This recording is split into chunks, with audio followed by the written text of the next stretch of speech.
Well, I'm really excited to be able to bring on Kathleen. I saw her last night in the experiencer panel, and I think when you did another Portal to Ascension, she spoke, and I don't know her personally, but I was fascinated with some of the things she was talking about with Barney and Betty Hill. And Alan, you seem to know a lot about Kathleen. Well, she's yeah, I mean, she's part of such a, I mean, her connection to Betty Hill and the beginnings of the abduction phenomena and just her own research and her own experiences. Kathleen, why don't you put your camera on? And hi. Hi, Kathleen. I love that you've been a social worker and an educator, and it looks like you do regression hypnosis and even though you're telling the stories of your aunt and uncle, you're phenomenal in yourself, and you're doing all sorts of research now. And I know that you're yesterday when you talked about this project that you've been working on, I can't wait for you to dive in and share with us your findings. Well, I also have to say about Kathleen, she is very grounded in all aspects of the phenomena. I mean, she could go really out there like a lot of us, and is also very grounded in the practical understanding of what's really going on. So I'm so happy you're here doing a presentation, Kathleen. Well, thank you. And it's great to be with you. And I'd like to share the screen and bring up my presentation. Yes. So there we are. We're at 2:15. Let's dive in. I'm super excited. Let's see. Slideshow. Come on, slideshow. Okay, here we are. So I titled this Awakening, Messages from Non-Human Intelligence. And that is something that I would never have dreamed of when I started as a UFO investigator. Now, I was 13 when my aunt and uncle, Betty and Barney Hill, had their experience. And I met most of the original investigators and ended up interviewing all of the ones who were alive when I was doing my research and investigation over a number of years for my book, Captured. I really wanted to know what was happening. And at that time, I was very much, you talk about grounded, I was very much grounded in physical evidence. I was looking at all of this in terms of the physical and did not move beyond that. I'm looking for my, okay, there we are, so you can see me talking. So my background is in social science, and I have to say from the research that I've done, I came to the realization that the academic study of psychology, psychologists are the most closed-minded of any group regarding UFOs and contact and the paranormal. When I was in college, these things were happening in my life, but I was being taught in college that it was all my imagination, that there had to be a psychological explanation for it. And I think that's why I was so grounded in the physical, because I was looking for physical evidence. In those days, you had to have a massive amount of physical evidence and have that supported by scientists in order to even make a claim. And I had never intended to talk about my own experiences, but just within recent years, I decided to come forward because so many psychics and mediums were coming up to me, and they were saying, you know, you really need to talk about your own experiences because they will help so many people. So I hope that you read the top there. Who looks outside dreams, who looks inside awakens, Carl Jung. So I'll move this ahead. So the first introduction that I had to the interdimensional and communication with entities that you cannot see was through Rear Admiral Herbert Knowles. And my aunt and uncle, Betty and Barney Hill, knew him, they'd met him. Frances Swan was a woman who was a neighbor of his. And this is Helen and Herbert Knowles. And she wrote a letter to Betty. And I was very interested in this because Betty didn't tell me a great deal about any of this, but she had written to Helen Knowles about the people from Washington going up to do an investigation on Frances Swan. So she wrote, Herbie not only helped her out, but personally endorsed her letter after he read it. Then, because it contained information of vital national importance, he addressed a personal letter to Washington, which brought a group of departmental top brass to our house. Much correspondence ensued, and when they learned that the information described in her letter was not orthodox or obtained by conventional means, they withdrew their interest and went home. And then she said, and I was getting tired of making sandwiches for that crowd during that time.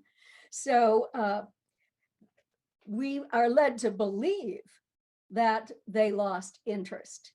But if you dig deeper, you find out that they actually did retain interest. And I was very lucky when Admiral Knowles' granddaughter heard me, I guess, on a radio show, and I was talking about how I had been looking for the correspondence files with Frances Swan, and Admiral Knowles' granddaughter brought me a thick packet of information, and it was very valuable information indeed. So these are the primary people who are involved. Admiral Knowles on the left, he was in the submarine service, a commander. He was served in both wars, World War I and World War II. And then in his retirement, he served on the National Investigation Committee on Aerial Phenomena's board of directors. And then from Canada, their UFO guy from Project Magnet, Project Second Story, he was a senior radio engineer for Transport Canada's broadcast and measurements section. And his name is Wilbert Smith. He had an incredible amount of knowledge and interest in visitation by these non-human entities and worked toward being able to communicate with them directly. I also found out that other government officials did as well. Well, when Mrs. Swan took the letter, or more than a letter, a packet of information to Admiral Knowles' home, he was so impressed that he wrote a letter to Margaret Chase Smith and to Dwight Eisenhower. He said, Mrs. Swan exhibited the ability to answer scientific questions well beyond her level of education, and the answers were given to her by an alien named Alpha. And Alpha claimed to be on a gigantic spaceship in not too far out in our galaxy, even in our solar system. And that this giant spaceship had motherships and smaller, what they called bells. And so this letter was sent to Dwight Eisenhower. It went to the US Navy, the Canadian government, and the FBI, the CIA, the Air Force, and they all joined in an investigation. And the CIA was very actively involved in this. So here is some of the evidence that there was indeed an investigation, and there was indeed a Mrs. Frances Swan. The subject of that memorandum has her name, and this is from the Strategic Air Command. Well, I don't have a lot of time. I'm going to be talking about the present. This dates back to 1954 to 1956, but I wanted to talk to you about what we know from years ago. Wilbert Smith wrote to Admiral Knowles, "I'm satisfied that Swan's contact was authentic because the communications are self-consistent. They checked well with similar material obtained through other contexts that for the same reasons I think are authentic, and there has been little or no opportunity for collusion. The predictions given by her contacts have enjoyed more hits than misses." And there are always some misses. As I look more and more into this phenomena, I know that it is not entirely consistent. So this is the ET's major concerns. You must stop polluting the earth. 1954, they're saying this. Humans must become more spiritual and raise their vibrational level. We will provide competent teachers to educate all of you. There is a displaced magnetic field problem on Earth caused by nuclear explosions. We're working to repair this. And they said that the problem that we are creating for them is that a nuclear explosion tears into that membrane between the dimensions and carries damage out into the other dimensions, into their, what they call, universe. They say all vibration is sound. Sound waves permeate the universe and affect the human body. Become peaceful and your sound will create peace. Admiral Knowles wrote to Wilbert Smith, out of all of this is later on, I believe the following basic facts have been established. Flying saucers are real and come from outer space. The real important thing to know about them is why they are here. Their source and mechanics are merely incidental. Their people have contacted people all over the earth in various ways, trying to get to us a common message about coming events. No one nation, people, or area is being shown preference, and none will be. Any technical knowledge gained from them will be so incomplete that no nation can take advantage of it, to the detriment of other nations. So, you know, they realize that we're a warrior race, and they had to put their checks on us. And absolute neutrality is a requisite in all their contacts with us. Beware of all reports that show preference or partiality on their part. And the days we are now living in come the closest to being the latter days described in biblical prophecies that mankind has experienced in the last 3,000 to 4,000 years. So that's just generally a short overview. I'm writing about this in a new book that I'm working on. I hope to have that published soon. And so I want to talk now about my personal awakening. Because I had that information from Admiral Knowles and Francis Swan and Wilbert Smith for 10 years before I ever mentioned it, because it was taboo in the UFO community. I would have been laughed at. I would have been criticized. But I finally did so much of my own research, investigation, and experimentation that I said, I'm going to be true to myself.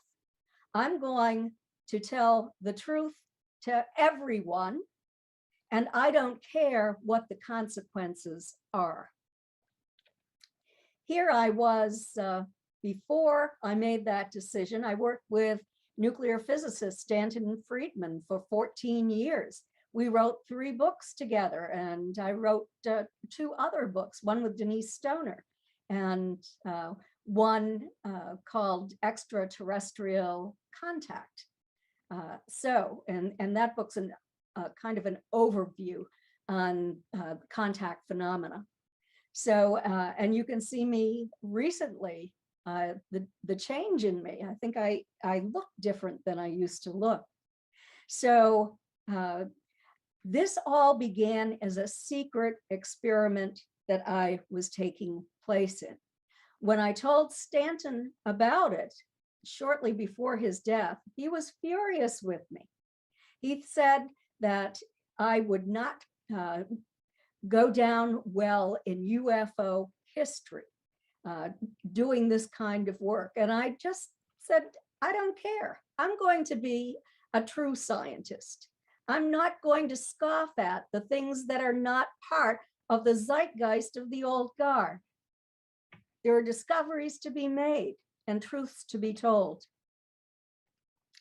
So Stanton and I were speaking. We did a joint lecture at the 2016 Mutual UFO Symposium in Orlando, Florida. It was my presentation, but I asked Stanton to come in at the end and to give us some of his pearls of wisdom, which everyone was delighted about. And I'm not criticizing Stanton. He criticized me, but I don't really care. So Dr.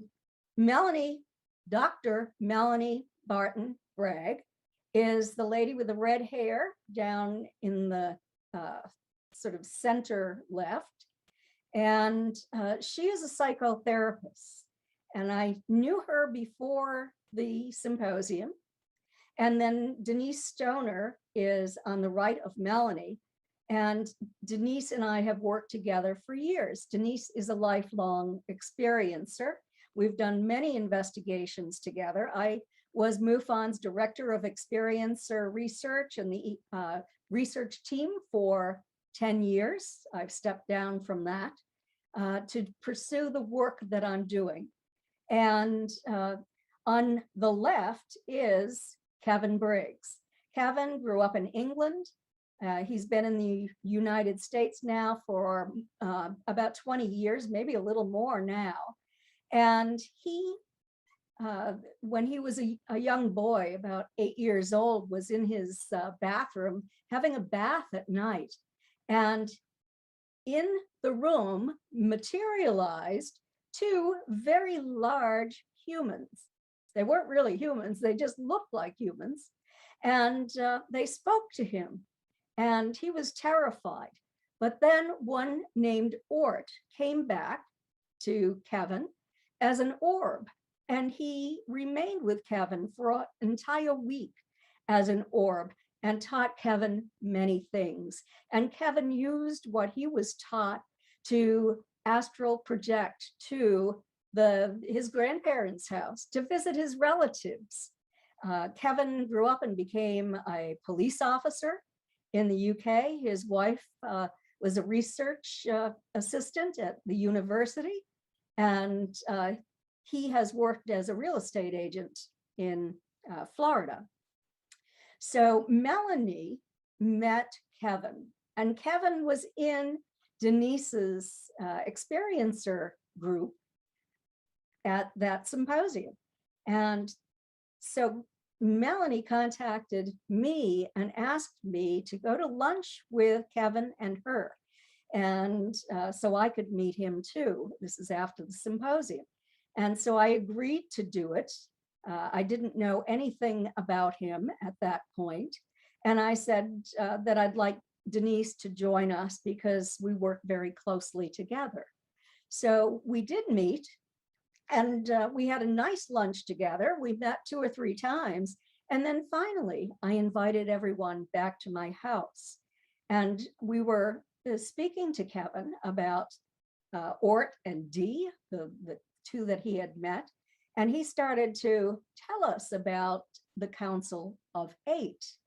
And I didn't know if he was delusional or hoaxing or what this was. You always have to be skeptical until you lose your skepticism. Something happens. So you begin to realize that this is real. And that's what happened to me and to Melanie and Denise as we went on. And Kevin was talking to us, and all of a sudden he started channeling for the first time. Denise and Melanie realized this, but I didn't even realize it. And the next thing we knew, we started meeting via Skype. And then he and his wife started inviting us to his home. Well, Melanie lives in Tallahassee, and Denise lives north of Orlando. So we had to arrange for them to come and stay at my house. And lo and behold, Kevin lives in the town that I live in. So it was very easy for me. We met once a month. We were allowed to ask questions, and this was a learning experience for us. So early on, we had the ability to meet the Council of Eight, and each of them appeared to us, which was interesting because we couldn't see them, yet they spoke through Kevin. However, we could feel them as a strong tingling sensation in our bodies, especially with Ra. This is not the Egyptian god Ra. He has not been in the physical since Egyptian times, ancient Egypt times. He said he had a small voice there. And then Shiva. Shiva is the right side of Ra. And it is not the Indian Shiva, S-H-I-V-A. That's what they tell us. They're both ninth dimensional beings. And they have oversight of the fifth dimensional beings who belong to this council. So there's Ort and Dee, who look very human. There are Arcturians, they're larger than humans.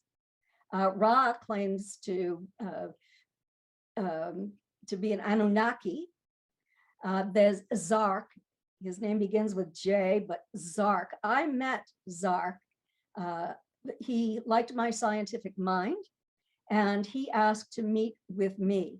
So they all agreed to show us their craft individually and to communicate with us if we could do that. So there was Orla the Tall White, Arna the Avian, Chica the Mantis, and Targ, a tall gray. And it was so interesting because being the UFO investigators that we were, we brought equipment. We brought a thermometer, a laser thermometer, and measured the room before the council came.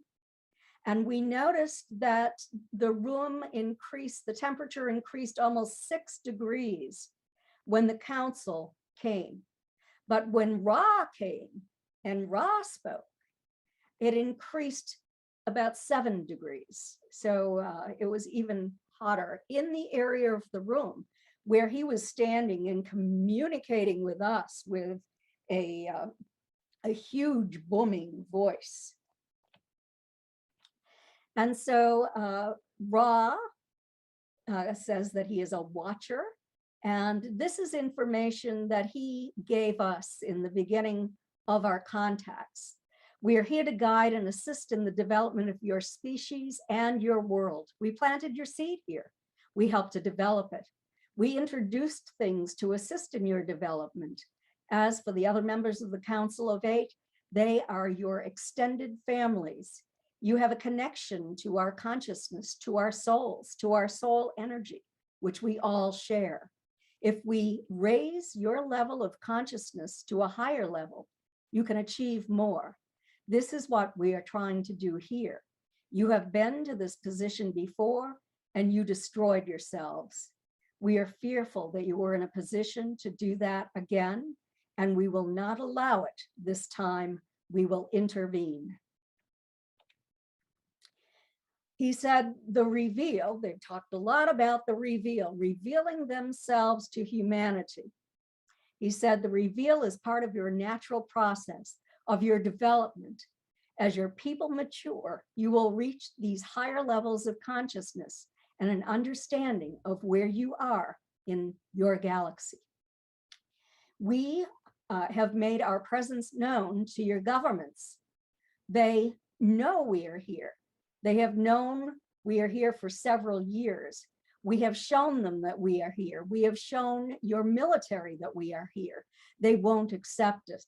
They fear us. We've shut down your missiles. We've disabled your missiles when you fired them. We flew a fleet of our craft from the north down through Russia, down through the Balkans, down through your Europe, and we turned around and went back again. We were seen on your radar. The Americans thought it was the Russians thought it was the Americans, and then they realized that it was us, but they still refused to acknowledge the fact that we are here. All your leaders know we are here. Your heads of industry know we are here. They just won't admit it to the population. So we have to try another method. If we land on your White House lawn or at the Kremlin, it will be seen as an invasion. We do not want that. So they have gone to people all around the world and asked people to share this message. And I thought that this message was so important that I became part of that. One of the questions that I asked early on, this was back in 2016, is I've begun to explore the similarities and differences between interdimensional phenomena and intelligent entities who travel in structured craft to determine whether ET visitation is the same or different than visitation by intra or intradimensional beings who simply step into our 3D reality here on Earth. Do you not yet have enough evidence to make this decision? Oh no, I said, I do not yet have enough evidence to make this decision. Can you elucidate us on this question? And Ra replied, there are two answers to your question. There are interdimensional beings who just live in the spiritual. These do transcend the dimensions from time to time. Then we have what you call extraterrestrials from different dimensions. The difference between the dimensions is only the difference in the vibrational frequencies that they exist in. So people get mistaken between the spiritual and the physical from different dimensions. The question we asked is, are you really ET beings, or are you from a parallel universe not far from our dimension? Will you explain that, please? And the answer was, you call us extraterrestrials. We live here in the same universe. We are life forms, as there are many life forms throughout the universe. It is you that labels us extraterrestrials. We mean to increase your level of consciousness, to assist in your evolution and development. That is why we are here.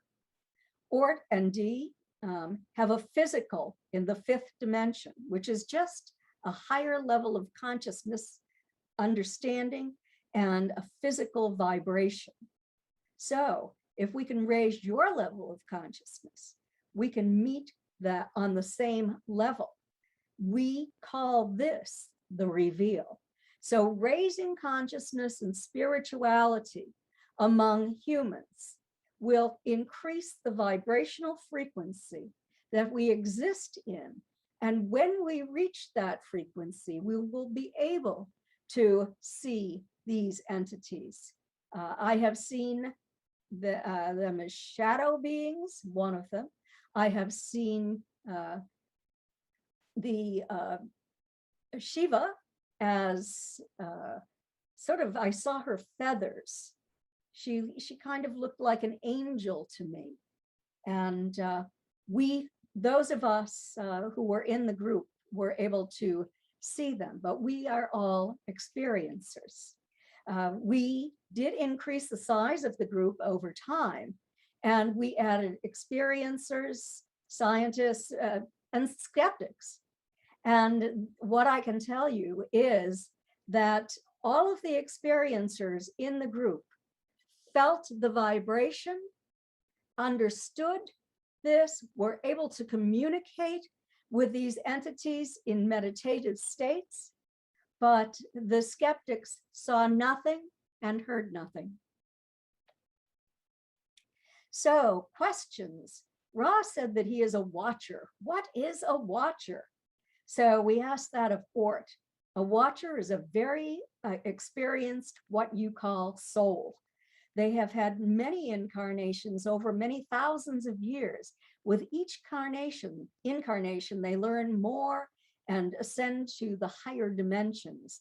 They have different roles, one of them being to assist in the development of the human species. They also watch over different species that are not human. They can incarnate into the different species if they want to. Their purpose is to guide and assist in our development. And I asked this question to Shiva because it was presented to me. We have been hearing about an increased level of highly negative activity among some people who claim alien abduction. Do you know what is causing this and how it can be stopped? And Shiva replied, there is a great deal of negativity now within your planet. This is back in 2016 or 17. And she's really trying to control consciousness itself. If we have positive thoughts, then we share that consciously with others. If we have negative thoughts, then that affects others as well. You will see if you watch her television programs and read your newspapers, it is all negative now. The people who oversee your planet do not want it to develop any further. By feeding you negative information, it stunts that growth. There are those who do not wish for the reveal to happen. Some of the small grays who are not affiliated with the Council of Eight feed the negativity to stop the positive progression. And they also said that the reptilians were invited to join the Council of Eight, which is part of the Galactic Federation, but they chose not to join. And this is Zark, the gray scientist that I met with and learned a lot from. When it was time to show me a craft, I went outside, I live on a lake, and I sat out on my deck, looking out at the lake, anticipating that I was going to see a craft. I didn't see a craft. I felt Zark's presence. I received telepathic communication from Zark. And I looked out at what I saw as a circle of turbulent water. And I wondered, was this a craft that had cloaked itself? And Zark said it was not.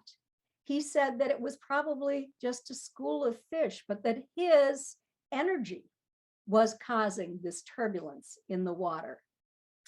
So then the question we asked is, what happens after the big or individual reveal? What is the purpose? Will we all be consciously aware and connected to one another and to our interdimensional beings? Zark replied, as I think you are aware, the reveal is a process. I think that you have discussed with Ort that this is a 3-stage process. The reason for the reveal is to expand your consciousness, to improve your planet, to improve your lives, and raise your frequency so you can join us in the 5th dimension. I think that this is one of your goals. The reveal is happening slowly. So I carried on a relationship with Zark for quite some time. All of the information that I have just given you here came from our monthly meetings. There is much, much more that is going to appear in the new book that I am writing with Kevin Briggs' permission, and that of Melanie Barton-Bragg and Denise Stoner as well. So here are some questions from the researchers to Ort, Kevin's primary Arcturian contact. So the question was, or actually it was a statement, please help us to understand what consciousness is. You know, how do you define consciousness? We all know that it's awareness. Awareness of what? And he said, we all share the same consciousness. We're individually conscious, as well as sharing consciousness itself. We, as you refer to us as extraterrestrials, have the same access to the same consciousness. It is one. This explains how I can use my consciousness through Kevin. And Zark has used his consciousness through me on one occasion when I let him come in front of Melanie and Denise. I attempted that at Kevin's house in front of this new group, and I was so nervous about doing this that I simply could not do it. It was later that evening that I was able to channel Zark in front of my friends. And so that was all a matter of knowing that I would not be harmed, that I controlled the strings, that I could let him in or reject him, and that I knew that he was of positive energy. We could all feel the positive energy. So my message to humanity out of all of this is, if we are to survive, we must lift up all life on our planet. And that means everything from the flora to the fauna, the insects, the animals, the humans, to everyone. Because we need to raise up this vibration. We need to stop polluting the earth. The ETs have been telling me this from the time I was first taken when I was a child, maybe earlier than age 17. I remember back to age 17, but I have not been hypnotized to an earlier time. Send love to the earth's collective consciousness through prayer or meditation.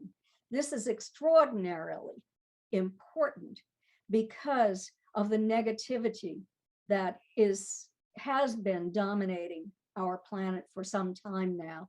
And I think that this is beginning to lift as all of us come together to impart this message. Project love wherever you go. If you're angry with someone, and you might want to tell them off, or you might want to cause harm to them, some people do, don't do it. Project love. Don't say to them, I love you, because if you do, they're going to become angrier. You project love to them so that that love will enter into their consciousness, and you keep projecting it, not just that one time, but when they're not aware of your presence. And then you will affect a change, a positive change in other people as well. So I'm going to stop the share now. I want to thank you very much and come back and take any questions that anyone might have. Well, first off, Kathleen, I want to say you learned yesterday when we were on the experiencer panel together that I cry a lot. Mm-hmm. And I was crying so much during your presentation. I had to go try to fix myself before I came back on. Oh, my goodness. And those tears are tears of remembrance. Mm-hmm. Who I told Neil I had to introduce you and I didn't know why, but now I do. Mm-hmm. And I'm shaking because those messages are so needed right now on Earth. And if I could just ask every single person who sees this, who's with us live, or who sees this as a video, to do these things that Kathleen and our beautiful, I'm not going to call them extraterrestrials, I'm going to call them our star family. They're our family. We're connected to them. And these are benevolent beings that don't want to see us become extinct. And they gave me that message years ago. I was sitting in meditation. Do you ever find, Kathleen, that they're funny sometimes? They joke with you? Zark is funny. He's done things such as rearranging the shoes in Kevin's wife's closet. She was thinking she had to rearrange her shoes. Well, one day she went in and they were all rearranged, and Zark took credit for that. I love it. And said that he had done it at an atomic level. Mhm. He has moved things on the counter in Kevin's house. He played a trick on me once, and I said, don't do that. I don't think it's funny. So he hasn't tricked me ever since. He takes things from Melanie. He's been taking her jewelry from time to time. She's always looking for it. Finally, it reappears. And it's not that she's just misplaced it. So yes, I've had that happen too. And I always think it's fairy energy. And I'm like, okay, fairies, I'm laughing, but I'm going to be late and I need my keys right now. Please make them reappear. And they always do. But when they gave me the message about evolve or become extinct, it was many years ago. And I was sitting right here in the same spot. I have an altar behind me and I was meditating in my bedroom. And they said, I hate to be crass, but I heard shit or get off the pot. And I'm in meditation and I'm not a deep meditator usually, you know, I'm kind of all over the place, but this one day they did that. And I was like, what the heck? Why would that come into my consciousness? And they said to me to get your attention. And then they gave me the real message, which was evolve or become extinct. And then they showed it to me that it's consciousness and that there is a universal consciousness, and each one of us has a responsibility to help others evolve in consciousness by starting with ourselves. And it moves out. Peace isn't going to happen intergalactically unless we start peace within ourselves. So I really got so much out of your presentation, and I was drawn to you because of the activism we have going on here around nuclear energy. They buried 72 canisters of nuclear waste 100 feet from our ocean, about 30 miles from my house.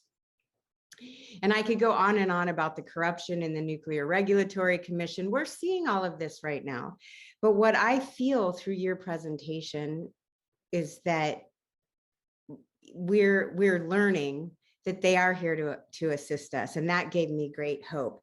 I don't see any questions in the Q&A chat. Well, I have to say, thank goodness for Kevin Briggs to have the courage to come forward to do this on behalf of the council. And I want to say also that my ET contacts told me that we humans are out of sync. Our technological progress has developed at a faster rate than our spiritual growth. And when this happens, it can lead to extinction as a result of the behavior. And that needs to be lifted. And it's extraordinarily important that all of us join together, everyone who's listening and all of us who speak. Thank you. It's happening right now, Kathleen. I don't know if you know about things that are going on today with the whistleblower that came forward with on 60 Minutes last night and talked about what was going on with Facebook, and all of those platforms went down today. There's a lot of stuff coming out, and I think it needs to happen so that we can raise in consciousness.